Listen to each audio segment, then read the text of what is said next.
Bonjour à tous et bienvenue dans notre nouvelle émission Bar et Blabla. Ici Lenny Bar et je vous présente Pierre-Olivier Marquez, notre avocat de la ville. Bonjour. Donc bienvenue. Merci. Alors, on va commencer par qui es-tu et d'où viens-tu? Eh ben, moi, c'est donc Pierre-Olivier Marquez, 30 ans. Je viens de base, moi, je suis plutôt d'Europe, hein, puis je suis arrivé donc dans une ville que très récemment, il y a que quelques mois, je dirais 4 mois à peu près. Et puis je suis donc l'avocat de cette ville. Très bien, très bien. Et du coup, quel est ton parcours scolaire pour avoir ton barreau d'avocat? Eh ben, parcours scolaire en somme toute assez classique, hein, des études de droit, hein, donc d'abord avec un bac plus 5, et puis suivi derrière d'une préparation pour le concours à l'école d'avocat, puis l'école d'avocat, et enfin le barreau, tout ce qu'il y a de plus classique finalement. D'accord. Et pourquoi devenir avocat? Eh ben, à vrai dire, je saurais même pas donner de réponse. Je pense que c'est comme ça a toujours été un peu une volonté. Peut-être parce que j'aime bien parler, j'aime bien débattre, j'aime bien négocier, j'ai le goût du challenge. Je pense que c'est ce qui fait de bonnes qualités pour devenir avocat, et je pense que je les ai, et je pense que c'est donc naturellement que je me suis tourné vers cette profession, je dirais. D'accord, intéressant. Et du coup, quel type d'affaires traitez-vous en Bah, général? un peu de tout. La ville est assez mouvementée, on va pas se mentir. Je pense que tout le monde est au courant. Oui, oui, c'est pas faux, oui. Euh, Ça peut aller donc des affaires au pénal avec de cas très graves d'homicide. Ça peut aller avec des choses un peu moins, on va dire, graves, comme de la dégradation de biens publics, quelques petits refus d'obtempérer par-ci par-là. Je m'occupe aussi parfois des entreprises. C'est aussi une grande partie de ma clientèle. Ouais, je suis un peu polyvalent. Ouais, je touche un peu à tout. Les entreprises, c'est tout ce qui est contrat de travail et tout ça, quoi. Ouais, exactement. En fait, j'accompagne les entreprises de A à Z dans leur gestion juridique, la gestion de leur entreprise. En fait, je fais un accompagnement juridique.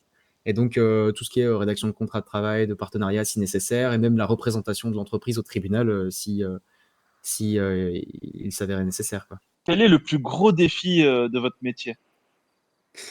Bon, il y en a tellement, j'ai envie de vous dire.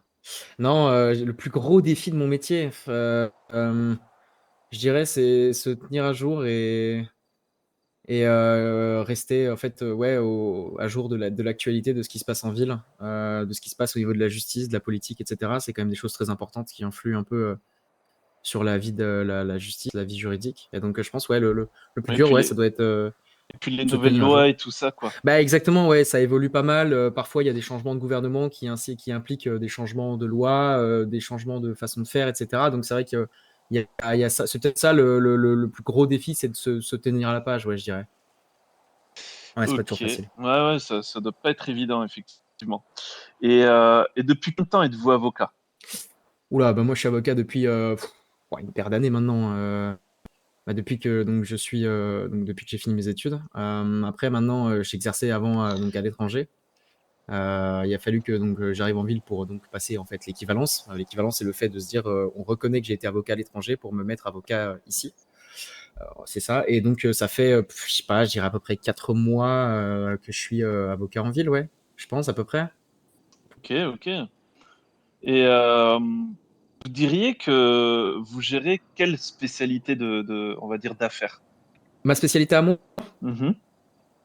Moi, alors c'est là que c'est un peu particulier, c'est que moi, ma spécialité, c'est plus initialement tout ce qui est droit des sociétés, droit des contrats. Ok, C'est là où je suis vraiment le plus à l'aise.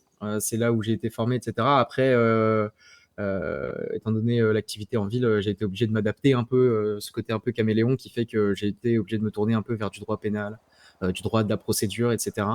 Donc c'est pas forcément mon fort, mais on va dire que je touche un peu à tout. Mais ma spécialité, si je devais en désigner une, ce serait plus côté affaires, donc droit des sociétés, droit des contrats, quoi. Ouais, je dirais que c'est ça. d'accord. Et avez-vous déjà défendu une affaire difficile? Oh là, bah, tous les jours. Chaque affaire est difficile, chaque affaire, je la prends au sérieux, chaque affaire a ses enjeux. Il y a des affaires, effectivement, qui ressortent un peu du lot, etc., on va pas se mentir, avec des gros enjeux derrière, des grosses peines. Euh, mais ouais, on va dire que chaque affaire est difficile, chaque jour est un jour où je sais que je peux me confronter à un dossier qui sera plus compliqué que le précédent. Ouais. Donc la réponse est évidemment oui. Enfin, c'est comme vous, vous avez tous les jours des épreuves à surmonter qui sont difficiles à chaque fois. Et ouais, je pense qu'on a tous un peu ces trucs-là. Et donc, évidemment, ça se répercute aussi dans mon métier, quoi. D'accord, d'accord. Et ben, selon vous, quelle qualité faut-il pour être un bon avocat? 3 des tonnes. Déjà, il faut être charismatique. Non, non, Ça va de soi, j'ai envie de dire. bah, évidemment, évidemment, quand on me voit, on sait que j'ai le charisme. Non, non, non, plus sérieusement, je dirais bonne qui est des qualités, il faut être ouvert d'esprit, je pense. C'est quand même la base des bases, parce qu'on est confronté à des choses qui sont parfois difficiles. Faut savoir donc accepter le point de vue de l'autre. Donc, je dirais ouverture d'esprit, de la curiosité énormément. Mhm. Et puis derrière, il faut être très, je dirais de la rigueur en tout point, quoi. Il faut être très attentif à tout et n'importe quoi. Et des Il fois, faut vraiment avoir le sens du détail aussi, je pense, quand bah même. c'est ça, c'est exactement ça. C'est que la victoire se cache dans les détails parfois, et donc il faut être très rigoureux, avoir le sens du détail. Enfin bref, il y a plein de petites qualités. Il n'y a pas une grosse qualité qui ressortirait, mais plein de petites. Et certains peuvent avoir certains types de qualités qui feront qu'ils seront par exemple de très bons avocats pénalistes. Et d'autres auront d'autres types de qualités qui feront qu'ils sont par exemple moins bons pénalistes, mais par exemple meilleurs dans les affaires, meilleurs dans la négociation, etc., quoi. Mais il n'y a pas une qualité qui doit ressortir, mais allez, si on en ressort plusieurs, je dirais ouais, la rigueur, l'ouverture d'esprit, la curiosité, quoi.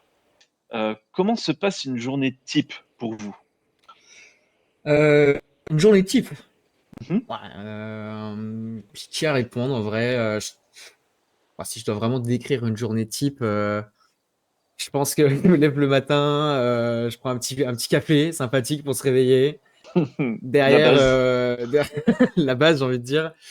Derrière, ouais, je vais au bureau, je prends mon service, je regarde si j'ai reçu quelques messages par-ci par-là, s'il y a eu des affaires que j'ai loupées aussi, c'est possible. Parfois, il y a des choses que je ne vois pas, etc. Parce que Ouais, bah, bah je oui, suis oui. parfois absent, c'est possible, quoi. Donc, j'essaie de regarder, toujours de me tenir un peu au courant de ce qui traîne en ville. Et puis, généralement, j'essaye de tenir ma stabilité à jour. Et puis, derrière, les rendez-vous clients, les rendez-vous au tribunal se passent plus tard, un peu dans la soirée, quoi. Je dirais que c'est ça. Après, il n'y a pas vraiment de journée type. C'est ça qui est un peu compliqué et en même temps qui est un peu drôle avec mon métier. C'est que il n'y a pas trop de journée type en tant que telle. Mais C'est si vraiment je du devais en. sur-mesure, en fait. Bah ouais, c'est un peu ça. Ouais. C'est-à-dire que chaque jour est différent. Je l'agence selon aussi les disponibilités des juges. C'est-à-dire que s'il y a un jugement à telle heure, ben, je vais pas dire attendez, je suis dans ma routine, etc. Donc je m'adapte aussi beaucoup à ce qui se passe en face, aux besoins du client, aux besoins du juge, du gouvernement de manière générale, quoi. Mais on va dire que ce serait un peu ça. Je me lève, café, boulot, et puis derrière, on prend un peu de temps aussi pour rester Pour se avec les détendre. personnes que j'aime, quoi. C'est ça, Ouais, exactement. ouais. Ok. Et préférez-vous plaider ou négocier?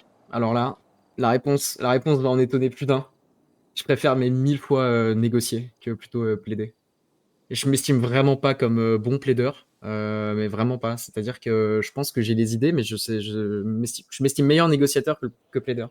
Et je pense que ça, c'est dû à ma spécialité de base, qui fait que je plaide pas souvent de base dans ma spécialité. C'est-à-dire que nous, on est plutôt dans la négociation, dans le business.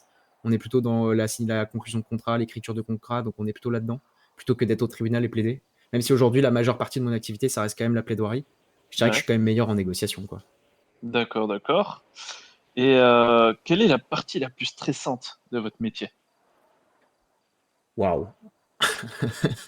Bah évidemment, je vais répondre les plaidoiries, hein. Je pense que c'est le moment où on sait que c'est comme vous. Si je dois imaginer, c'est un peu comme vous. Vous êtes sur le plateau télé et il y a quelqu'un qui vous dit 3, 2, 1, direct, action. Vous voyez? Et il Ouais, y a ouais, ce ouais. stress de dire on est en Le live, ça petit, y est, on se le foire petit pas. track. C'est ça, Ouais, on se ouais. foire pas, on doit pas se foirer. Et ben c'est un peu ça au niveau de la plaidoirie. Et donc je dirais que c'est ce moment-là où il faut pas se foirer. Et à chaque fois que je mets les pieds dans un tribunal, il y a toujours quand même cette partie un peu stressante, un peu qui fout un peu de l'adrénaline, qui est nécessaire. Mais donc, ouais, je dirais que c'est ça la partie la plus difficile, la plus stressante. Et puis, si on doit aller un peu plus loin dans la plaidoirie, on va dire au tribunal, la partie la plus stressante, c'est la délibération, hein. Je pense qu'il n'y a pas plus dur que d'entendre la délibération du juge, de l'attendre, en fait. Moi, je sais qu'avant d'aller délibérer, c'est terrible à dire, hein, mauvaise habitude, hein, mais c'est clope sur clope le temps que le juge délibère, quoi. Ouais, ouais, ouais. Tellement ça fait Stressant, ouais. stresser. Ok, ok. Et avez-vous une affaire qui vous a particulièrement marqué? Alors, pour des questions de confidentialité, je pourrais pas lâcher les noms, vous comprenez bien, je suis tenu Oui, à bien sûr, ça, bien sûr. voilà. Mais alors oui, c'est vrai que j'ai eu des affaires quand même, je pense, qui ont dû remonter aux oreilles du grand public, hein. Tout ce qui était, par exemple, des prises d'otages sur agents de l'État, des actes parfois limite terroristes, euh, je vais pas dire des grandes tueries, mais presque. Je pense que ça a été ça, parfois, les dossiers, le dossier qui me revient en tête, en fait, c'était certains éléments-là, quoi. Alors ça remonte un petit peu. Mais c'était ouais, c'était des prises d'otages sur agents de l'État, des prises d'otages sur civils, tirs sur agents de l'État, et puis suivi de quelques homicides et refus d'obtempérer. Enfin bref, des trucs hard de fou, quoi, que je pensais pas défendre un jour d'ailleurs. Ouais, des trucs extrêmement graves, ouais. Ah ouais, ouais, ouais, ouais, ouais, ouais. Ouais, ouais. Ah, les gens n'ont pas D'accord. d'imagination en ville. Ah oui, oui, oui, mais ça, on l'a tous constaté, je pense. Ouais, ouais, ouais. Et on va finir sur cette question, du coup. Que conseillez-vous à quelqu'un qui veut devenir avocat? Bah, je conseille de pas lâcher son idée. Je conseille de garder sa volonté en tête, de se dire si je veux l'être, je le deviendrai. Et puis, comme je l'ai dit, rejoindre un peu ces qualités que je donnais un peu avant. Travailler sur son ouverture d'esprit, travailler sur sa rigueur. Euh, et puis de pas lâcher, quoi. Je dirais, c'est ça le fin mot, quoi. Il n'y a pas de secret pour devenir avocat, si ce n'est bosser et puis quand même un petit coup de chance. Ça, la chance, on en a tous besoin. Donc, ouais, je dirais ça.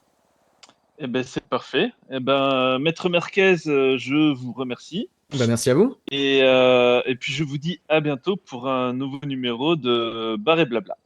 Merci et au revoir. Bah, merci à vous.